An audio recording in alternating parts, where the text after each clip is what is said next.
Hello and welcome to Netties Shells Craft Boxes. Today I'm going to be showing you how to make these beautiful decoupaged scallop shells. You'll have everything that you need inside one of my craft boxes to make your very own decoupaged scallop shells. Here are my boxes. They're available to buy now on my website www.nettieshells.com or on my Etsy by searching for my shop Netties Shells. Let's go ahead and open up the box and see what we have inside the Netties Shells Decoupage craft box.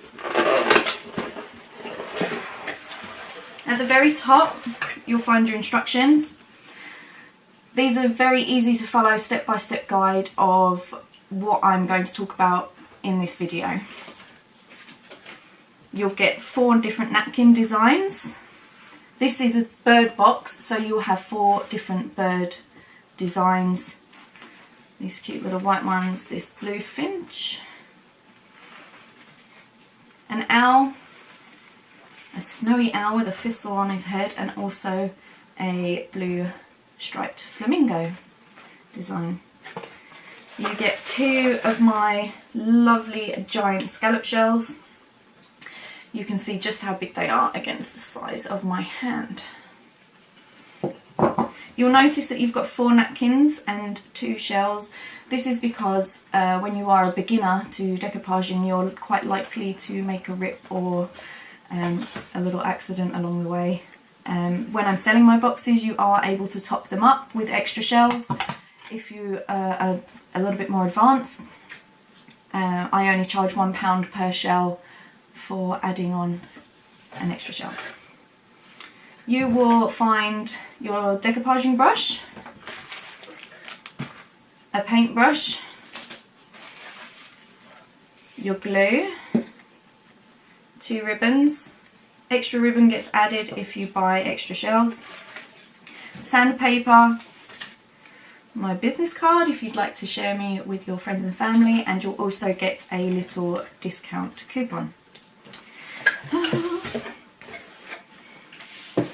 Let's go ahead and get everything ready before we start. There are also 1 or 2 things that you need at home which I haven't included in the box. These are cling film, which most households will have. You can buy them at any shopping centre, supermarket, just normal, any cling film, everyday cling film. A little bit of water is going to be needed, and a small dish to put your glue out into. So I'm going to show you just with 1 shell, so let's put 1 aside. We save our ribbon and our sandpaper for later on. And we will just do 1 napkin for now. I think I'm going to do the blue one, which I showed you at the beginning. We're going to take this and turn it into this. So the first thing in my instructions in the box that you'll find is about peeling a napkin. Any napkins that you buy in any shop will state that they are 2-ply or 3-ply. This means that there's 2 layers or 3 layers in the napkin itself. We want to take it down to just 1 layer to make it very thin. That way it's going to mould to the shell a lot easier. To do this, this is your first tricky bit. If you've got long nails, it's very easy. Or my husband likes to use a very sharp apple knife to point into the gap. Okay, so you can see here, I like to go at these at the corners. Okay, I've managed to get 1 away there, that's just 1 layer. But if you look very, very closely, I really hope this is staying focused in.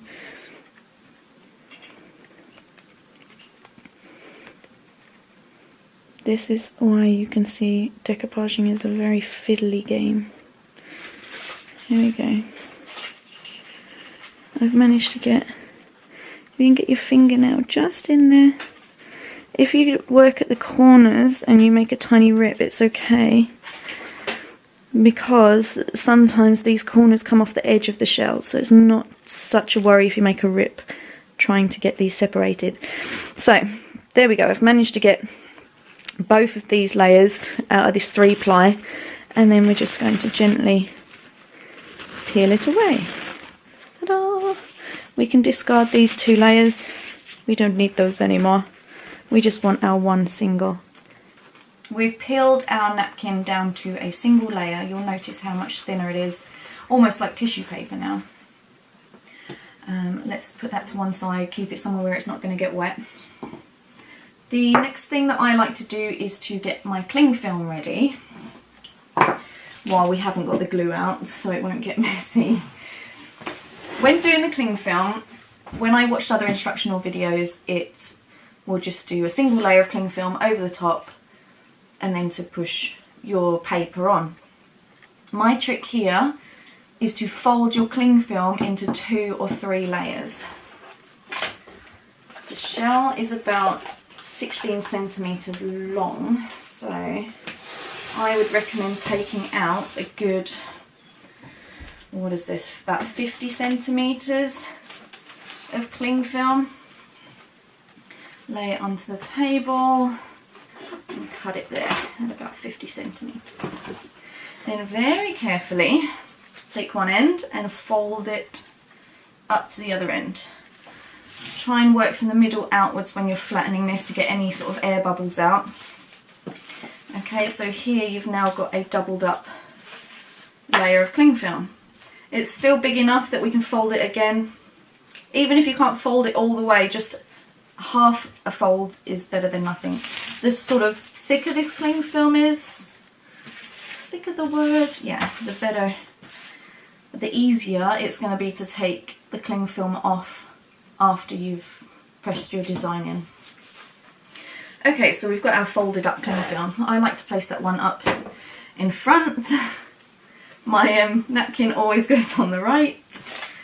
My decoupaging sponge goes next to my napkin on the right, and then your paintbrush, I like to put, oh, if I can get it out the packet,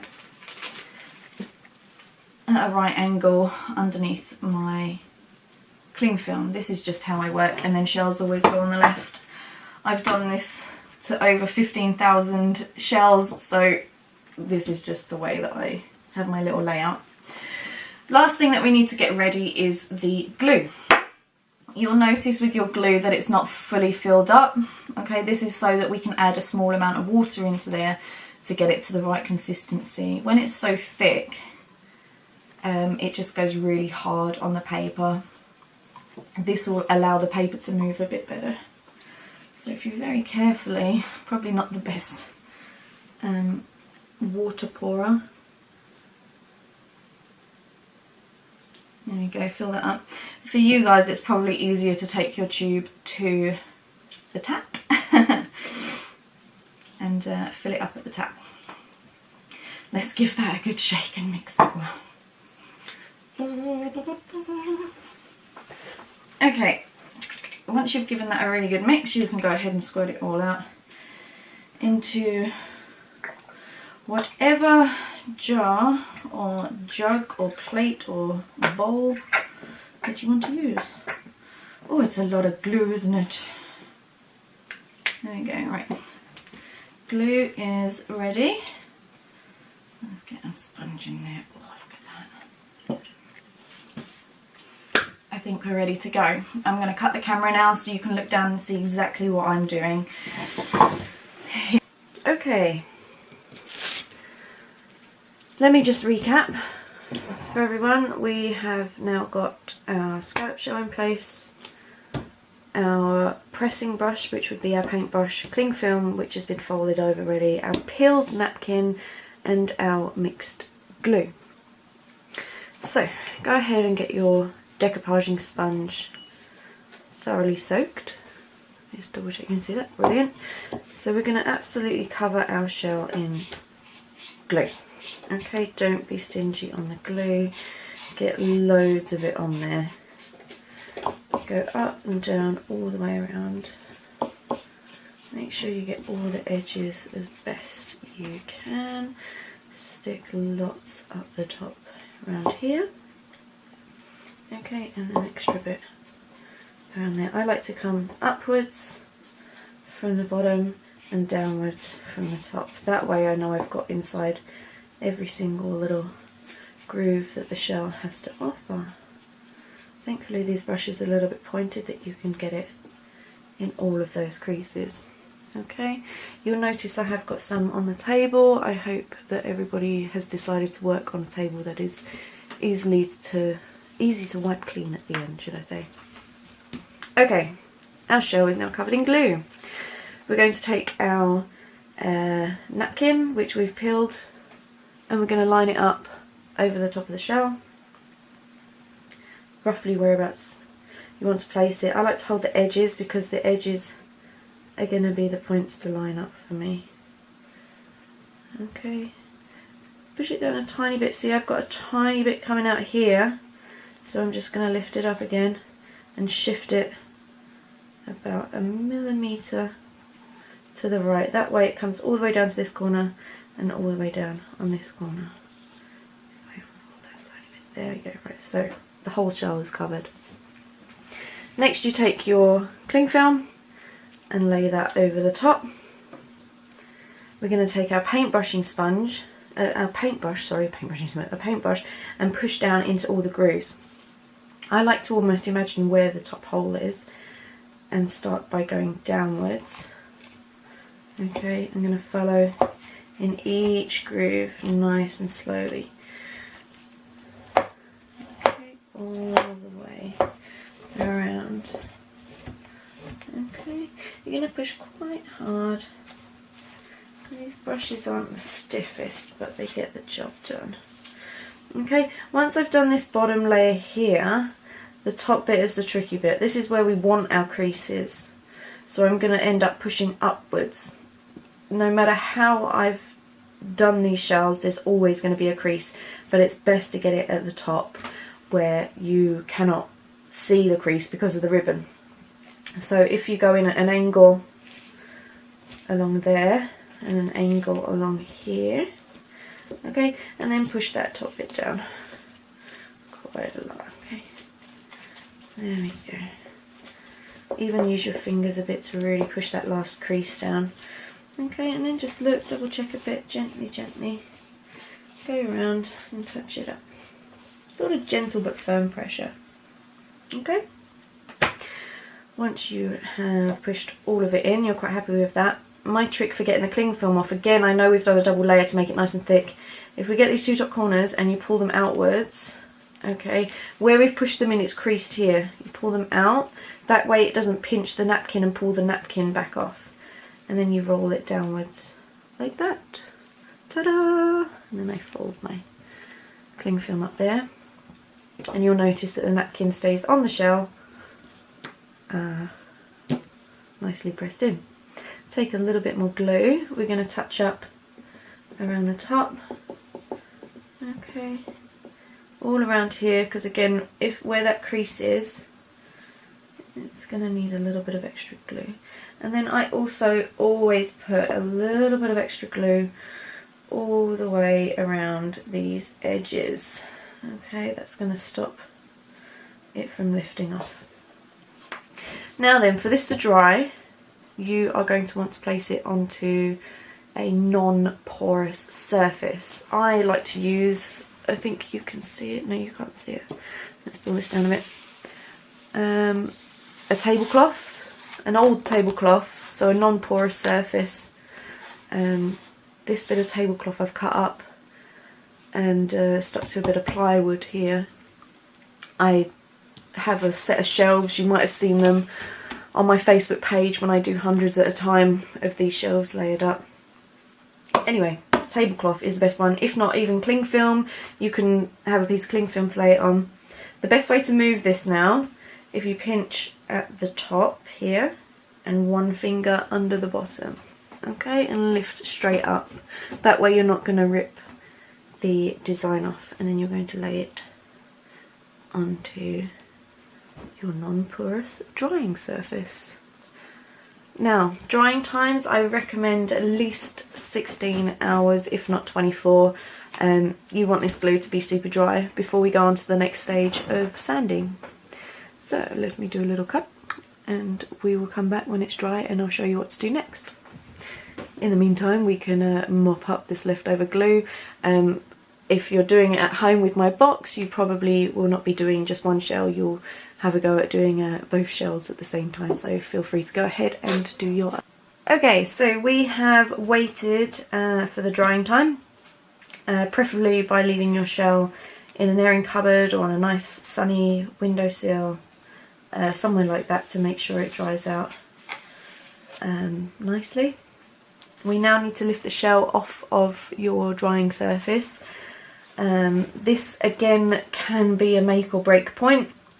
You want to try and lift the shell off almost straight up, so you avoid any of this paper that has and will have stuck to your drying surface. Sometimes I like to slide a knife, a large kitchen knife, in under and all the way around to break the bond between the shell and the surface.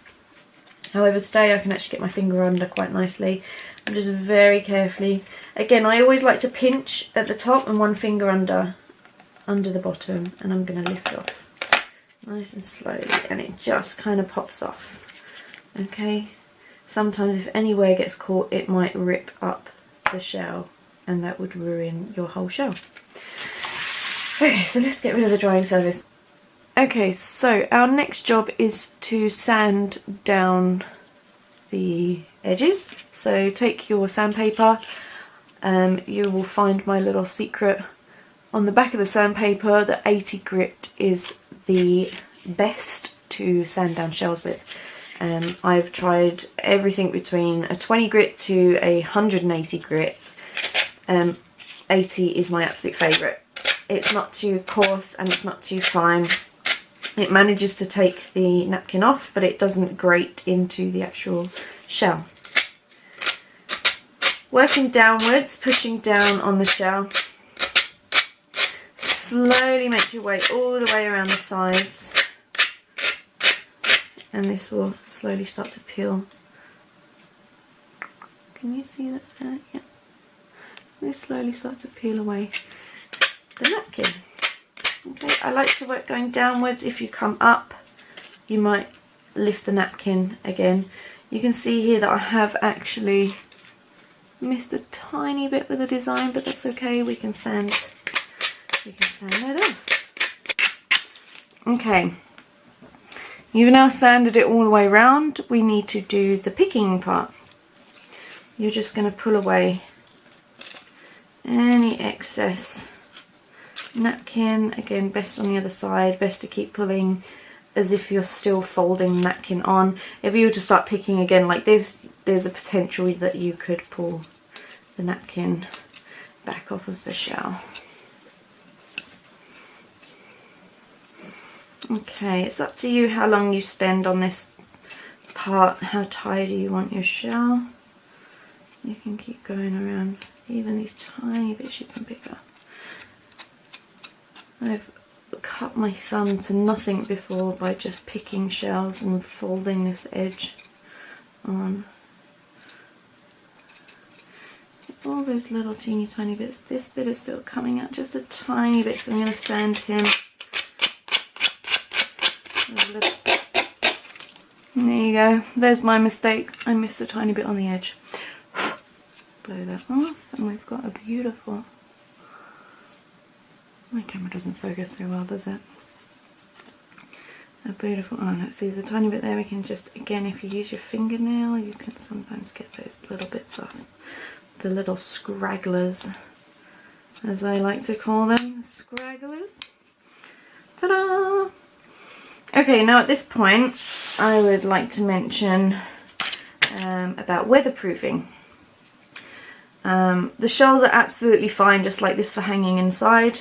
If you did want to actually hang them out in the garden, I'd recommend that you seal it either with another coat of the glue or A spray that I like to use is called Plasticoat, and I will spray it basically with a plastic coating over the top, which will make them weatherproof and you can hang them out in the garden.